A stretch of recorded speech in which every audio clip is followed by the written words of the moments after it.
살다 보면 문득 그럴 때가 있죠. 가만히 잘 있다가도 어떤 기억 하나가 툭 하고 마음을 건드리는 순간이요. 분명히 내 몸은 지금 여기에 있는데 생각은 어느새 과거의 한 장면으로 달려가 만약에를 반복하고 있습니다. 아, 그때 내가 왜 그랬을까 하는 후회. 도대체 그 사람은 왜 나한테 라는 풀리지 않는 아쉬움. 이런 생각의 꼬리들은 특히 밤이 되면 더 선명해지곤 합니다.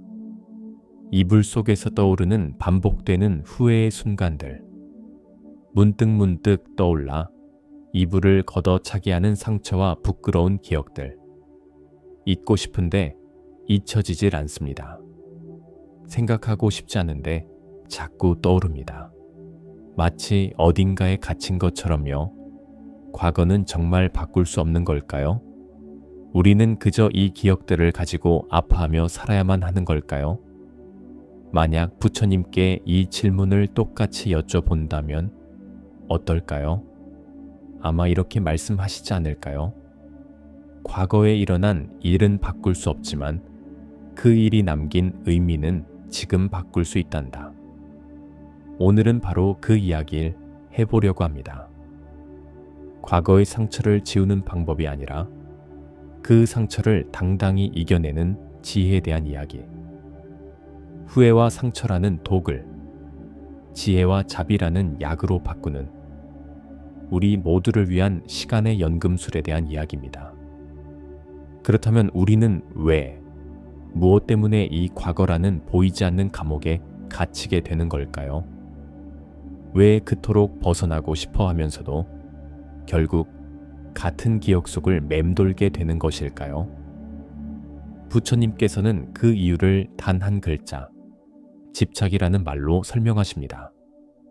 과거에 대한 집착은 마치 자동차의 뒷거울만 보고 운전하는 것과 같습니다.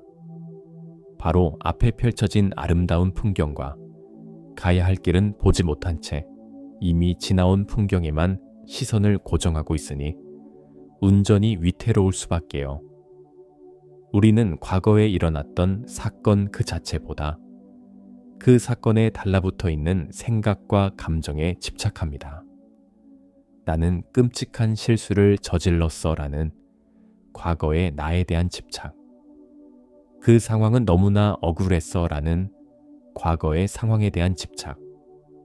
그리고 그 사람은 나에게 상처를 줬어라는 과거의 인연에 대한 집착이지요. 옛날 두 명의 스님이 길을 가다가 불어난 강물을 건너지 못해 쩔쩔매는 젊은 여인을 만났습니다. 젊은 스님은 수행자는 여인을 가까이에서는 안 된다는 계율 때문에 망설였지만 나이든 스님은 아무 말 없이 여인을 번쩍 들어 업고 강을 건네주었지요. 강을 건넌 뒤 두 스님은 다시 묵묵히 길을 걸었습니다. 한참을 걷던 젊은 스님은 도저히 분을 참을 수 없다는 듯 나이든 스님에게 따져 물었습니다. 스님, 수행자 된 몸으로 어찌 여인을 몸에 가까이 할 수 있단 말입니까? 그러자 나이든 스님이 잔잔한 미소와 함께 말했습니다. 나는 그 여인을 강가에 내려놓은 지 이미 오래되었거늘 그대는 아직도 그 여인을 업고 있구나. 우리도 이 젊은 스님과 다르지 않습니다. 이미 오래전에 끝난 일, 이미 떠나간 사람, 이미 사라진 감정을 마음속에서 놓지 못한 채 계속해서 업고 걸어가고 있는 것입니다. 그때 그 일에 대한 집착 때문에 우리는 스스로 과거의 망령이 되어 현재를 떠돌고 있는 것이지요. 이것이 바로 업, 즉 마음의 습관입니다. 업이란 하늘에서 떨어지는 벌이 아니라 내가 걸어온 익숙한 마음의 길입니다. 우리의 생각이 바로 숲속의 길과 같아서 처음에는 길이 없지만 같은 생각을 반복하면 할수록 그 길은 점점 뚜렷해지고 넓어집니다. 후회하는 길, 원망하는 길을 너무나 자주 걷다 보니 이제는 눈을 감고도 그 길로 들어설 만큼 익숙해져 버린 것입니다. 금강경, 과거의 나라는 생각에 머무르지 마라. 이처럼 질긴 마음의 습관을 끊어내기 위해 금강경의 지혜는 우리에게 다이아몬드처럼 단단한 칼을 쥐어줍니다. 상에 머무르지 말라고 말입니다. 여기서 상이란 바로 우리가 스스로에게 붙여놓은 이름표이자 젊은 스님이 마음속에서 놓지 못했던 여인을 업은 나라는 생각의 틀입니다. 나는 상처받은 사람이야. 나는 실패한 사람이야. 나는 사랑받을 자격이 없어. 와 같은 모든 이름표들이 바로 나를 가두는 상이지요. 금강경은 그 모든 이름표가 실체가 없는 허상임을 깨닫고 거기에 머무르지 말라고 가르칩니다. 금강경은 또한 벼락처럼 우리를 깨우칩니다. 과거 신불 가득, 즉 과거의 마음은 이미 지나가 버렸기에 지금 붙잡을 수 없다고 말입니다. 지금 당신을 괴롭히는 그 기억, 그 감정, 그것은 몇 년 전의 것입니까? 몇 달 전의 것입니까? 아니면 바로 어제의 것입니까? 어제의 강물과 오늘의 강물이 다른 물이듯 1초 전에 나와 지금의 나는 이미 다른 존재입니다. 그 모든 것은 이미 연기처럼 사라졌는데 우리는 왜 그 연기의 잔상만을 붙잡고 이토록 괴로워하는 것일까요? 우리는 존재하지도 않는 과거의 유령을 스스로의 마음속에서 계속해서 업고 있었던 것입니다. 그렇다면 이 무거운 마음의 짐을 내려놓고 과거의 유령에게서 벗어나는 첫걸음은 무엇일까요? 다음 장에서는 그 첫 번째 열쇠인 참회에 대해 이야기해 보겠습니다. 1장에서 우리는 과거라는 유령에 갇히는 이유가 바로 집착이라는 질긴 마음의 습관 때문임을 알아보았습니다. 그렇다면 이 집착의 사슬을 끊어내고 과거의 감옥에서 걸어 나오는 첫 번째 발걸음은 무엇일까요?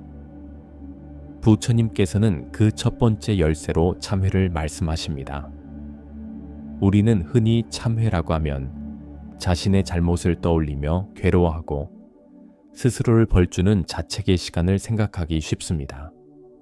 하지만 그것은 진정한 참회가 아닙니다. 오히려 아물지 않은 과거의 상처에 소금을 뿌리는 행위와 같지요. 부처님께서 말씀하신 진정한 참회는 자책의 늪에 빠지는 것이 아니라 그 늪에서 걸어 나오기로 결심하는 가장 용기 있는 결단입니다. 진정한 참회는 3가지 마음의 단계로 이루어집니다. 첫 번째 단계는 자신의 잘못과 상처를 솔직하게 인정하고 드러내는 것입니다. 마치 어둡고 먼지 쌓인 방의 창문을 활짝 열어 빛과 바람이 통하게 하는 것과 같습니다. 우리는 오랫동안 나의 실수나 상처를 외면하고 합리화하고 남의 탓으로 돌리며 어두운 방 안에 숨겨두었습니다. 참회는 바로 그 방의 문을 용기 내어 여는 것입니다. 변명 없이 네, 그것은 저의 어리석음이었습니다. 네, 저는 그때 상처를 받았습니다. 하고 인정하는 것만으로도 치유는 이미 시작됩니다. 두 번째 단계는 진심으로 뉘우치는 것입니다. 이것은 상처를 곰게 두는 것이 아니라 깨끗하게 소독하기 위해 잠시 따끔함을 견디는 과정과 같습니다. 나의 어리석은 말과 행동이 다른 이에게 어떤 아픔을 주었을지 혹은 나 자신을 얼마나 괴롭게 했는지를 마음 깊이 느껴보는 것입니다. 이 깊은 뉘우침은 우리를 더 깊은 절망으로 끌고 가는 것이 아니라 오히려 다시는 같은 고통을 만들지 않겠다는 단단한 각오의 뿌리가 되어줍니다. 그리고 가장 중요한 3번째 단계는 다시는 그 잘못을 반복하지 않겠다는 굳은 서원을 세우는 것입니다. 과거는 바꿀 수 없지만 미래는 바꿀 수 있습니다. 진정한 참회는 과거를 향한 끝없는 후회가 아니라 미래를 향한 굳은 약속에서 완성됩니다. 다시는 나의 어리석음으로 나와 남을 괴롭게 하지 않겠습니다. 이 서원을 세우는 순간 과거의 실수는 더 이상 부끄러운 족쇄가 아니라 더 나은 내일을 만들어가는 소중한 걸음이 됩니다. 화엄경 보현행원품. 화엄경의 보현행원품에서는 감동적으로 설명하고 있습니다. 보현보살의 10가지 위대한 서원 중 네 번째가 바로 참회업장, 즉 내가 과거로부터 지어온 모든 나쁜 업의 장애를 뉘우치고 깨끗이 하겠다는 약속입니다. 경전에서는 말합니다. 만약 우리가 지은 업의 장애의 형태가 있다면 온 우주를 다 채우고도 남을 것이라고 말입니다. 하지만 100년 동안 어두웠던 동굴이라도 불을 켜는 순간 그 어둠은 즉시 사라집니다. 진정한 참회는 우리 마음의 동굴에 불을 켜는 것과 같아서 그 빛 앞에서 과거의 업이라는 어둠은 힘을 잃게 되는 것입니다.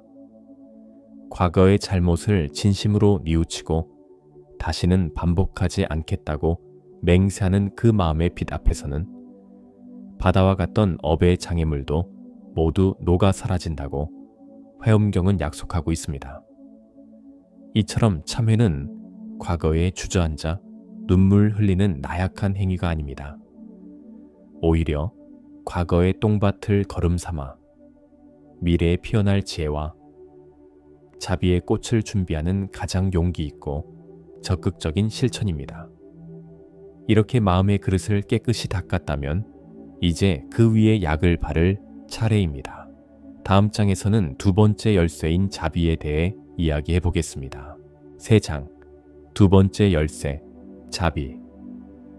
참회를 통해 마음의 상처를 깨끗하게 소독했다면 이제 그 위에 약을 발라줄 차례입니다. 그 연고의 이름은 바로 자비입니다. 자비는 남에게만 베푸는 것이 아닙니다. 과거를 치유하는 과정에서 자비의 마음은 가장 먼저 나 자신을 향해야 합니다. 많은 이들이 과거의 자신을 미워하고 책망합니다. 그때의 나는 왜 그렇게 어리석었을까? 그때의 나는 왜 그렇게 나약했을까? 하며 지금의 잣대로 과거의 자신을 끊임없이 심판대에 세우지요. 하지만 떠올려 보세요. 그때의 나는 지금의 지혜와 경험을 가지지 못한 미숙하고 불완전한 존재였습니다. 욕심과 분노, 어리석음이라는 번뇌의 파도에 휩쓸려 허우적대던 가히 옅은 존재였을 뿐입니다. 자비란 바로 그 과거의 나를 마치 길 잃은 어린아이를 바라보듯 따뜻한 연민의 마음으로 안아주는 것입니다. 괜찮다. 그럴 수 있었어. 그때의 너로서는 그것이 최선이었을 거야. 많이 힘들었지. 이렇게 스스로에게 말을 건네고 과거의 나를 온전히 용서할 때 우리는 비로소 후회라는 깊은 수렁에서 걸어 나올 수 있습니다. 나를 향한 자비가 충분해졌다면 이제 그 마음을 내게 상처를 주었던 그 사람에게로 조금씩 넓혀갈 차례입니다. 물론 이것은 결코 쉽지 않은 일입니다. 그를 용서하라는 말이 아닙니다. 그의 행동을 정당화하라는 말은 더더욱 아닙니다. 다만 내게 상처를 준 그 사람 역시 그 자신의 분노와 욕심, 어리석음이라는 번뇌의 노예였다는 사실을 이해하려 노력해 보는 것입니다. 이것은 그를 위해서가 아닙니다. 오직 나 자신을 미움이라는 감옥에서 해방시키기 위함입니다.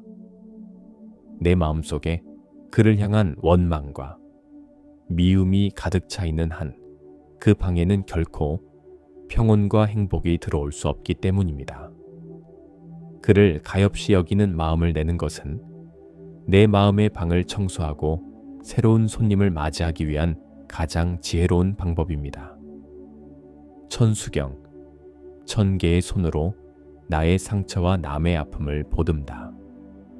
나의 아픔과 타인의 아픔을 똑같이 바라보는 이 자비의 마음에 대해 천수경은 1000개의 손과 눈으로 비유하여 감동적으로 보여줍니다. 관세음보살의 1000개의 손은 멀리 있는 중생의 눈물만을 닦아주는 것이 아니라 바로 지금 아파하는 내 자신의 눈물을 닦아주는 손이기도 합니다. 과거의 나를 보듬고 현재의 나를 위로하는 자비의 손길이지요. 또한 1000개의 눈은 나의 상처만을 보는 좁은 눈이 아니라 내게 상처를 준 그 사람의 내면에 도살인 어리석음과 고통까지도 함께 꿰뚫어 보는 지혜의 눈입니다. 그가 왜 그런 행동을 할 수밖에 없었는지, 그 역시 어떤 번뇌의 노예였는지를 이해하게 될 때 우리의 미움은 연민으로 바뀌게 됩니다. 이처럼 나를 향한 자비와 타인을 향한 자비는 둘이 아닙니다. 내 눈물을 닦아줄 수 있는 손만이 남의 눈물도 닦아줄 수 있습니다.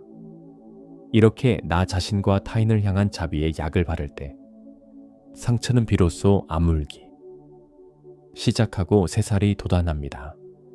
그렇다면 마지막으로 이 상처의 흉터를 빛나는 별자리로 바꾸는 힘은 어디에서 올까요? 다음 장에서는 마지막 열쇠인 지혜에 대해 이야기해 보겠습니다. 4장, 세 번째 열쇠, 지혜. 참회로 상처를 씻어내고 자비로 연고를 발랐다면 이제 마지막으로 지혜의 빛을 비춰 흉터마저 아름다운 무늬로 바꿀 차례입니다. 상처를 치유하는 마지막 열쇠는 바로 지혜입니다. 첫 번째 지혜는 모든 것은 변한다는 진리를 아는 것입니다. 어제의 강물에 다시 발을 담글 수 없듯 우리는 결코 과거로 돌아갈 수 없습니다. 지금 이 순간에도 우리의 몸과 마음은 쉴 새 없이 변하고 있으며 1초 전에 나와 지금의 나는 이미 다른 존재입니다. 그토록 나를 괴롭혔던 감정, 그 끔찍했던 기억, 그 어리석었던 과거의 나, 그 모든 것 또한 영원하지 않고 이미 연기처럼 흘러가 버렸습니다. 우리는 단지 그 잔상만을 붙잡고 있을 뿐입니다.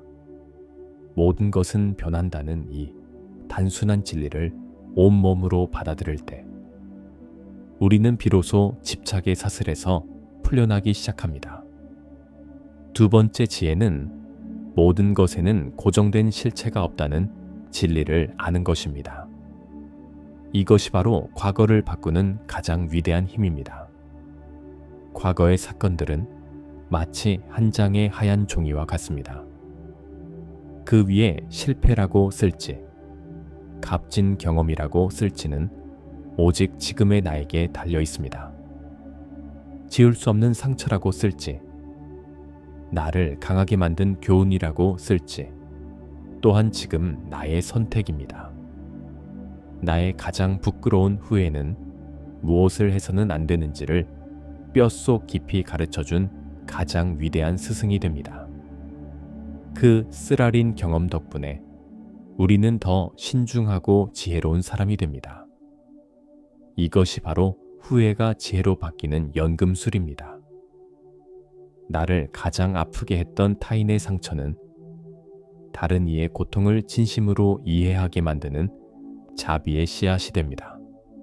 넘어져 본 사람만이, 넘어진 사람의 마음을 알고 울어본 사람만이 우는 사람의 어깨를 진심으로 다독여 줄 수 있습니다. 이것이 바로 상처가 자비로 피어나는 기적입니다. 경전의 지혜, 반야심경. 모든 과거는 공하기에 괜찮다. 이 모든 변화의 핵심, 의미는 내가 부여하는 것이라는 위대한 가르침이 바로 반야심경의 정수입니다. 색 즉 시공, 공 즉 시색. 여기서 색은 우리가 경험했던 과거의 모든 사건과 기억을 뜻합니다. 반야심경은 이 모든 형태가 본래 텅 비어 있다. 즉, 공하다고 말합니다. 텅 비어 있다는 것은 아무것도 없다는 허무한 말이 아닙니다. 좋고, 나쁨, 옳고, 그름, 행복과 불행이라는 고정된 실체가 그 자체에는 없다는 뜻입니다. 과거의 그 일은 그저 일어났을 뿐입니다. 거기에 끔찍한 상처라는 무거운 의미를 부여하고 고통받아온 것은 바로 우리 자신의 마음이었습니다. 이 공의 지혜를 깨달을 때 우리는 비로소 과거라는 이름표에서 자유로워집니다. 이름표가 본래 비어있음을 아는데 더 이상 거기에 얽매일 필요가 없기 때문입니다. 모든 과거는 공하기에 우리는 언제나 괜찮을 수 있습니다. 이것이 바로 과거의 흉터를 빛나는 별자리로 바꾸는 마지막 열쇠, 지혜의 힘입니다. 이제 우리는 과거를 치유하는 3가지 열쇠를 모두 손에 쥐었습니다. 마지막으로 이 모든 지혜를 안고 오늘을 살아갈 우리에게 건네는 마지막 당부를 들어보겠습니다. 과거는 당신의 발판이지 발목이 아닙니다. 이제 우리는 과거를 치유하는 3가지 열쇠를 모두 손에 쥐었습니다. 참회라는 맑은 물로 마음의 그릇을 씻어내고 자비라는 따뜻한 연고를 발라 상처를 보듬었으며 마침내 지혜라는 빛으로 과거의 의미를 새롭게 재창조했습니다. 이제 과거는 더 이상 당신의 발목을 잡는 무거운 족쇄가 아닙니다. 오히려 당신을 더 높이 도약하게 할 가장 단단한 발판입니다. 당신을 괴롭히던 그 흉터는 이제 세상에 단 하나뿐인 당신만의 아름다운 무늬가 되었습니다. 그 무늬는 당신이 얼마나 깊은 사람인지, 얼마나 큰 사랑을 할 수 있는 사람인지를 보여주는 가장 명예로운 증표입니다. 지나간 어제를 놓아줄 때 우리는 비로소 오늘이라는 가장 큰 선물을 온전히 누릴 수 있습니다. 과거의 유령을 이제는 편히 배웅하고 현재의 주인이 되십시오. 마지막으로 과거의 당신에게 따뜻한 말을 건네주세요. 그때의 나여 애썼다. 괜찮다. 이제는 편히 쉬어라. 하고 말입니다. 그리고 현재의 당신을 온 마음으로 안아주세요. 모든 과거를 이겨내고 지금 이 자리에 서 있는 당신이야말로 가장 위대하고 빛나는 존재입니다. 부디 평안하십시오.